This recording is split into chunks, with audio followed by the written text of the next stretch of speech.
Welcome to the Warrior Supercast on Waycross Community Media. We are keeping you connected on what's going on in the Winton Woods School District. So today in the studio, I have with me, you recognize your Winton Woods Superintendent of Schools, Steve Denny. Thank you. Yep, good morning. And we also have Tommy John, who is the CEO of the Boys and Girls Clubs of Hamilton. Yes, good morning. Thank you for having me. Thanks so much for coming in. Tell me a little bit what this project is. Sure.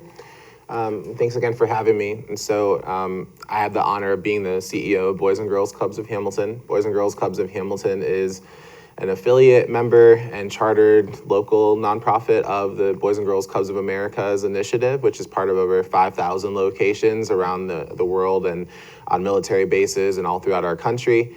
Boys and Girls Clubs of Hamilton has served youth and teens in Butler County for about 75 years now. I only moved up here 3 years ago. My wife and I moved here from South Florida. And part of the reason was to help an older organization that hadn't expanded to serve more kids. And so for a long time, Boys and Girls Clubs of Hamilton served the youth at 2 locations. Our partnership with Winton Woods and the City of Forest Park is now our 5th location. So we've opened up 3 new locations in 3 years, and we're excited about the opportunity to work with the city and work with the school district.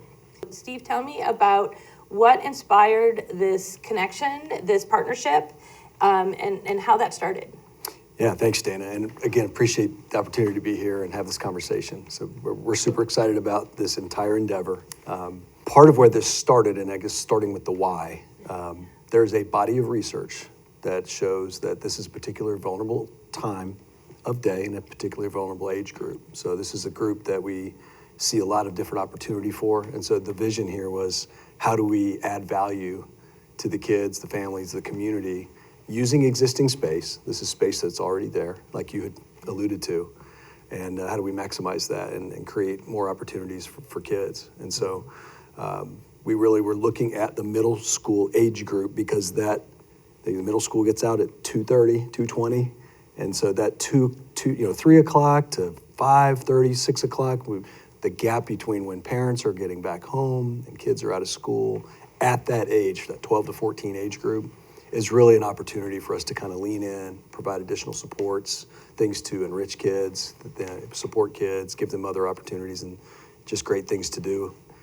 It was kind of irresistible, to be honest. So this is like a dream come true to us, to have something like this for the kids and the community right now. And the horizon to reach it wasn't long, because this is an existing facility and this is an operation that is so successful at doing this. And Tommy, as he said, they've got 3 clubs in 3 years that they've added. I mean, it says a lot about what they're doing. And so we're just excited to partner with them, and we're super thankful to the City of Forest Park, because we wouldn't be here without them. Can you tell me about what kind of mentorship they get in this program? Sure. Our program is based on 3 pillars of programming, which is academic enrichment, good character and citizenship, and healthy lifestyles. We use those facilities, as you guys have alluded to, that when the school leaves, we turn the lights off, we turn them back on, and we stay open there till 6:30 to make sure that those kids are being supported. We maintain a strict 1-to-15 ratio for adult to child in programming. We think that that's important, and we think that that's a good number to make sure that kids are getting the type of attention that they deserve. Additionally, we want to meet their foundational needs too, right? And so we have a partnership with the district, allows us to give them something healthy to eat after school. We get any homework done that they need done first, and then we might get into our an exercise program or a yoga program. We're starting a step team at the middle school program as well. And so all of these great things, partnerships are happening under our club director's leadership. We have a full-time club director and full-time program director who are not in that ratio, and they supervise the program, and they bring a lot of experience to the after-school program, having prior experience with Boys and Girls Clubs. And so it's not just about getting your homework done. It's not just about, hey, go in the gym and hang out. These kids are doing service to the community. These kids are getting social emotional learning and individualized attention, trauma-informed care, in addition to getting something to eat and having someone check on them emotionally. Tell me, how many kids are involved in it right now at the outset? So Tommy. yeah, we were just talking. Superintendent Denny and I were just talking about safety and building capacity through safe processes is at the number one concern of both of us, as we could probably register almost every student at the school tomorrow. They're excited to be involved. We have to do a build to ensure that our practices, with it being something new, are on point. And so right now we have about 85 registered. It's only been a couple weeks, and we have about 35 to 40 that are coming every day. But we look forward to adding a lot more as we continue to develop those safe practices, because my staff will tell you that I always say you have to be safe before you can have fun. Fun is a second priority right after ensuring everyone is safe. Yeah. So we did a recent study with Ohio University, Voinovich School of Business, that shows that for every dollar invested in Boys and Girls Clubs and community, that sees a $34 return to that community over the life of the investment. And so a lot of people are like, well, how do we get more people access to jobs? How do we create a more central downtown? How do we get our community to be more involved in the community? And a lot of that comes from playing the long game and investing in our kids, so that our kids come back to this community and with earning power and capacity, and they be great members of the community. And so that's our hope here, is that all these kids who are in this program stay here and they earn a great wage for their family. Yeah, the money put in now really pays off later. And there are so many studies about similar types of programs where if you put some kind of strengthening system in on the early levels, you don't have to spend money on correctional things or repair things or, the other end of it. That costs more than just putting in, like you said, $1 versus $30-something up here. Right. Definitely good. Prevention's a lot cheaper, and prevention's a lot better for communities, right? Instead of being reactive to a problem, let's be proactive. And let's be proactive for our kids. So who is eligible? Is there something that, if kids are watching this or parents are watching this and saying, well, is my kid eligible? Is this a program just for some kids? Who can sign up for this? As long as you attend Winton Woods Middle School, you're eligible to attend this program. It's for any and all students and families that might be interested that attend the 7th grade or 8th grade in our district. How do we sign up for it? How do the parents sign their kids up for this? Yeah, thanks for asking that. There's one of two ways that they can sign up. They can go to our website, bgchamilton.org, to register, or they can stop by the club after school, which would be the middle school entrance at the middle school building. Anytime after school between 6:30, they can ask for our club director, Mr. CJ. None of our programs cost families anything at all. We offer field trips and really great experiences. We never ask families for $1.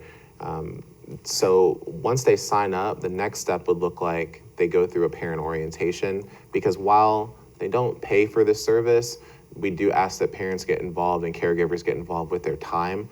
So first and foremost is an orientation, just so that that child and that caregiver understands what the Boys and Girls Club is. Additionally, we ask that the children are attending the club at least 3 days a week, because we have a wait list currently and want to make sure that those kids are utilizing that spot to the fullest. If they have extracurricular activities, we understand whether that's football or any other sports, any other thing that they might have a commitment to. We understand. We just ask for communication from the caregiver. So go to our website, stop by after school until 6:30, and then you'll get scheduled for an orientation, and your child will be able to start after that. That's fantastic. That sounds easy. Yeah. I think the great vision that leaders in this community had for creating the location, beautiful building to serve youth and teens, where you have, such a wide range that we can scaffold different types of programming for middle school and high school. Because we not only want to see career exploration, we want to see job placement as well, right? And so if you have a 7th grader in the program that grows up to be a sophomore in the program, then all of a sudden we can help them find a job, and they're more employable because they learn soft skills by going to Boys and Girls Clubs. Can you talk about how the funding works for this? Because that's a partnership too. Yeah, it's actually, as I alluded to earlier, we wouldn't be here without the support of the City of Forest Park. They obtained grant funding. And we did some repositioning of budget in our district to make sure we located dollars. And so it's a 50-50 split. The city pays half the cost, district pays half the cost. And, there's commitment on both sides to make that work and be effective. And we're just excited about that. So it's truly a joint venture from a funding standpoint. Looking at long-term sustainability, my ask would be that if the community sees that this is important and they think that there's great outcomes associated with it, to get involved, because we're exploring long-term sustainability models and expansion models. As if this works well, why wouldn't we replicate it somewhere else in the future, right? And so, yes, while we're blessed to have this great opportunity to get started, the thing that's going to make this work long-term is for the community to come around and see the value and to support with their own time, with their own treasure, and to say our kids are important and we should give them a safe place to go after school. Are there ways that volunteers can, people can step up and volunteer and be part of that team? Sure. So, as I mentioned, safety is our top priority.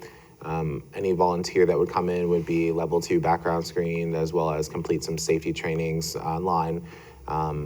They then can come in and volunteer with the kids and help with things that we already have in place that are structured, whether that's homework help or exercise or what have you, or if you have a unique skill. We had a great partnership already with the Barber College. They came in and they provided haircuts for our kids, and so developing some relationships. We want to take the kids out of the building after school sometimes too, to tour local businesses. But I'm always adamant about Boys and Girls Clubs. It's not our job to be experts at everything. It's our experts to be the best at bringing people from the community together to allow them to contribute what they're best at for the kids. And so if that's cutting hair, or if that's science, or if that's personal training, and you feel adamant about you want to donate an hour a week in terms of volunteering, then we would love to have you. Excellent. Is there a particular website or email they should use to reach out if they're interested in volunteering? Sure. Our website is bgchamilton.org, bgchamilton.org, and they can also email us at info@bgchamilton.org. Excellent. Is there anything else that, at this point, that we want to make sure that the families know about this program? Sure. I'd love to share a couple of things. So one, teen advocacy and empowering teen voice in our community is something that's extremely important to us at Boys and Girls Clubs. And one of our highest level of respected programs is our Youth of the Year program, which is a national advocacy program for teens to share a speech, to write essays, to go and advocate in front of elected officials for the importance of these things. And so last year, Boys and Girls Clubs of Hamilton actually had the Youth of the Year representative for the entire state of Ohio. And so he got to go up and facilitate legislative briefings, to meet with Governor DeWine, to do all these great things in Columbus. And so currently that program we're doing call outs for it. The club director is Mr. CJ. He is kind of the principal of the after school program, if you will. And he would love to hear from people that are interested. We're really looking for sophomores and up, just because there are some days that they would have to miss out on school, and there's a little bit more of a speaking in front of a room of a couple hundred people type of thing around that. But we have been supported by a really generous donor. So the winner of our organization's Youth of the Year will receive a $5,000 scholarship. And so we're doing open call outs for whether that's, we'll have a representative from Hamilton and from Winton Woods, and those kids will compete to represent our organization at the state competition in March. Oh, fantastic. Is there anything that you want to make sure that your families know about this?